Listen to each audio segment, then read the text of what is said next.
Hello everyone and welcome to the Autopedia channel. The Mercedes Benz company decided to demonstrate the safety of their full electric SUV models, and they did that by crash testing the smallest against the biggest full electric SUV model, the EQA and the EQS SUV.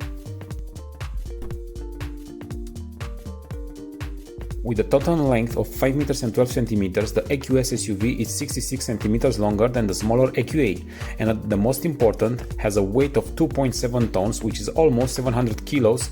more than his much smaller brother. Another important difference between the two vehicles is the price, the luxurious EQS SUV having a starting price of around 110,000 euros, which is more than double compared with the smaller EQA.